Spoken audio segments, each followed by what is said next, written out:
So the other day I was watching a video on Robert Cabral's channel, and if you're not familiar with Robert Cabral's YouTube channel, I recommend it. Very interesting, always got a lot of good content on it. He's a professional dog trainer. I think he does it full time, and he also he's a Malinois owner. So this is in no way, shape, or form meant to be taken as a criticism of Robert Cabral.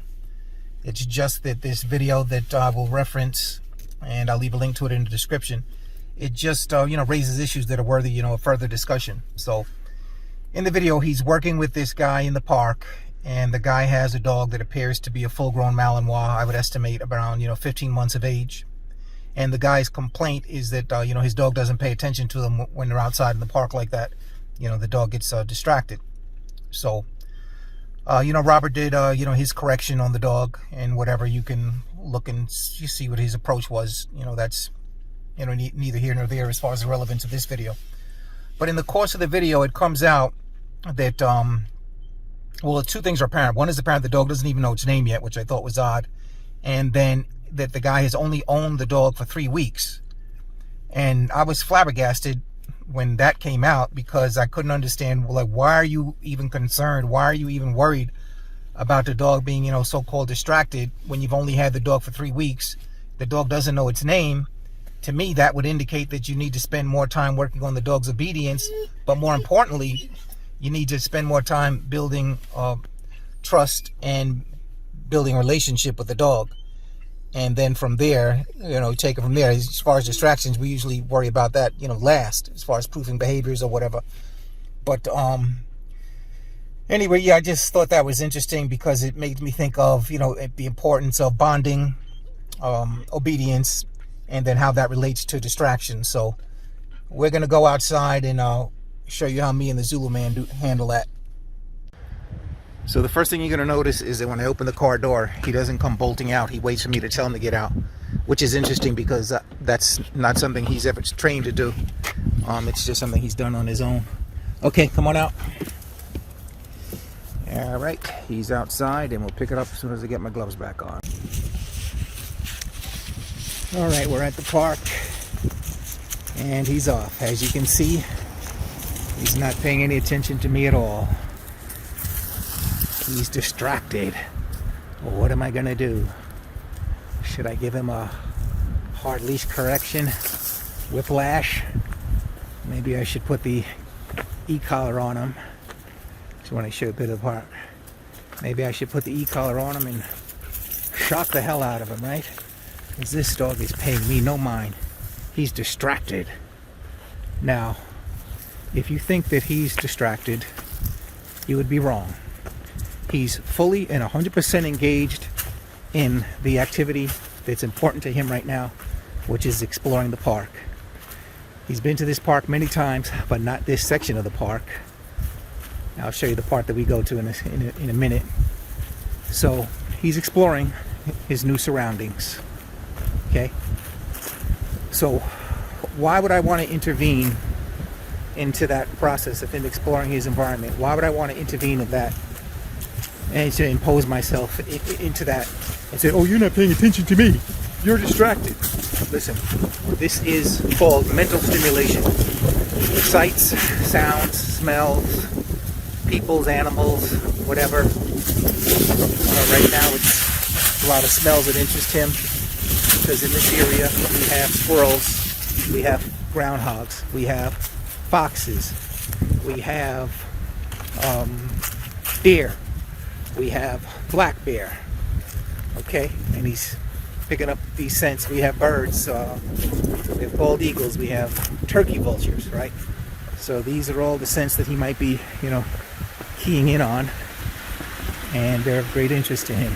So rather than me saying, hey, he's distracted, and trying to correct him out of it, how about I just use that to my advantage, okay, and put it under the category of mental stimulation. So this is a second level of the park. This is the kids' playground area. Again, this is a park where we don't really have much reason to ever come here, because in the good weather it would be filled with children playing. So Today it's very cold. It was actually, we had some very light snow flurries earlier, and so nobody's around. Alright, since we're in the kids' era and we have it all to ourselves, why not do a little environmental stuff?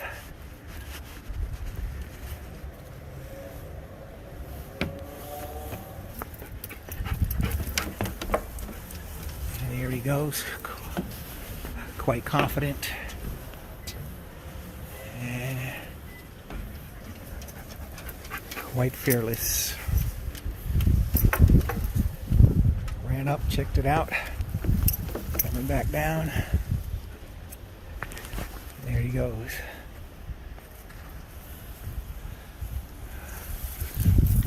Now we'll go up to the next section of the park. So this next upper level here is where we have the basketball court and the baseball field. And if people are playing basketball up here, I sometimes like to work them up here when they're playing basketball, because that provides distraction for Proof in his work. So typically when we're worried about distractions, that comes last. That's the last step in the process, right? When you're testing your, the quality of the dog's obedience. So here we have the baseball field and the basketball court.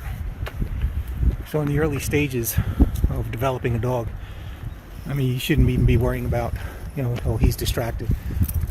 And especially in the case where you have the video that I referenced, where the guy has an adult Malamar that he's only had for 3 weeks. When I bring Zulu out, I'm quite clear on what my objective is with him. All right, to provide mental stimulation, physical exercise, and to prepare for PSA competition. Okay, so that's why we're out here. Go, jump. Yes, good boy. Climb. Climb. Yes, good boy. So to characterize what he's doing as though he's distracted, that's a very disempowering way of representing what's going on, and it's also a very inaccurate way.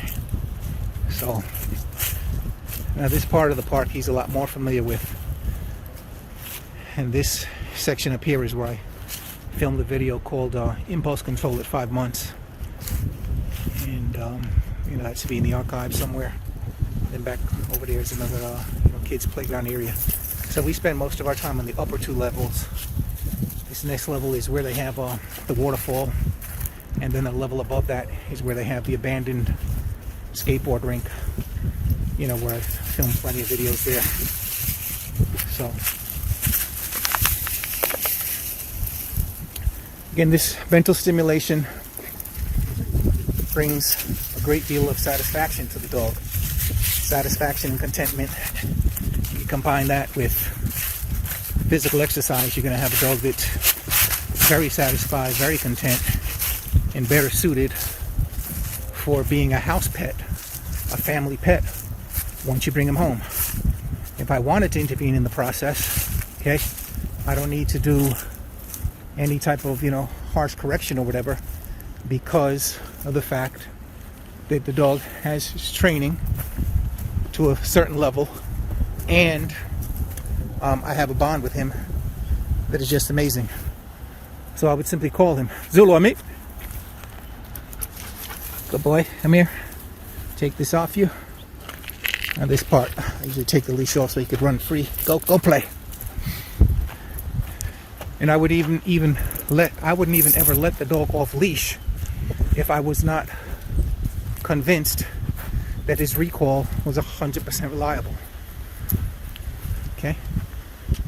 Here he is running free. Now, this is dog fun.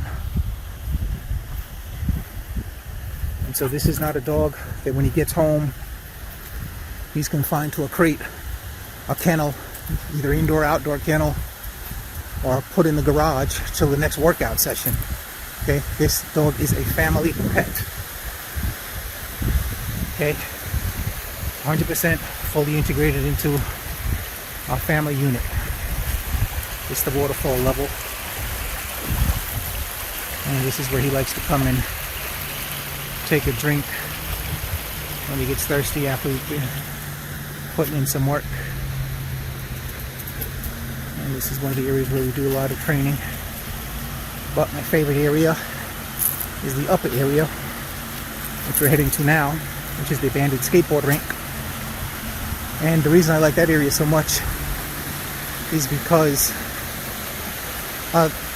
there's no people up there. Well, I mean, the only people up there are dog people. So, and dog people are the best people in the world. So, this is where we do a lot of our training sessions. It's close to my house, actually walking distance.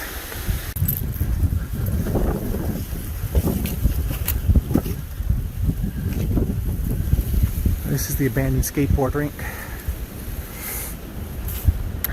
And I like this level, this uppermost level,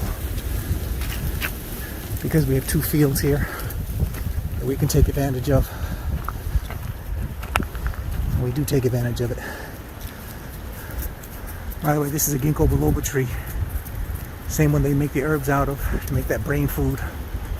This is a tree that was once thought to be extinct, and then some monks working in China in the early 1900s and kind of rediscovered it. So we have this field right here, which I'm very fond of, and we go underneath this bridge. We have another open field where we spend a lot of time.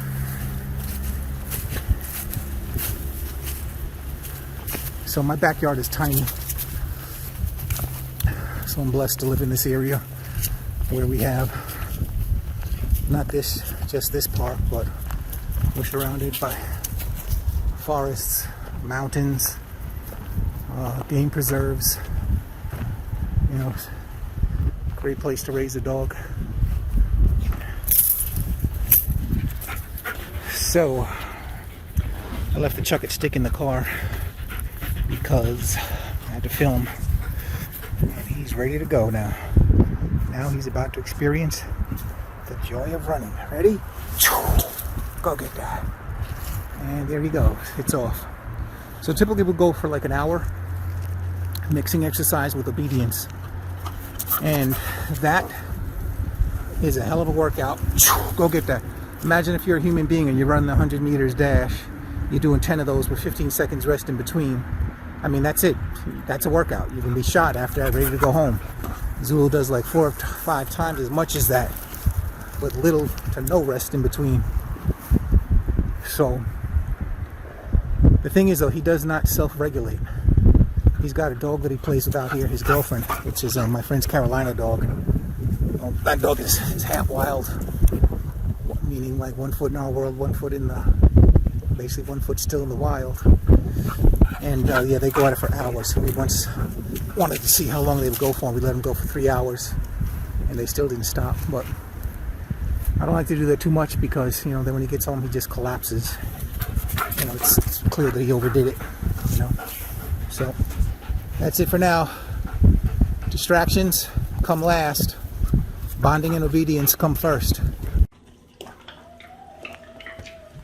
So part of bonding with the dog is just being present, just being available, you know, getting down on the dog's level and just being with the dog.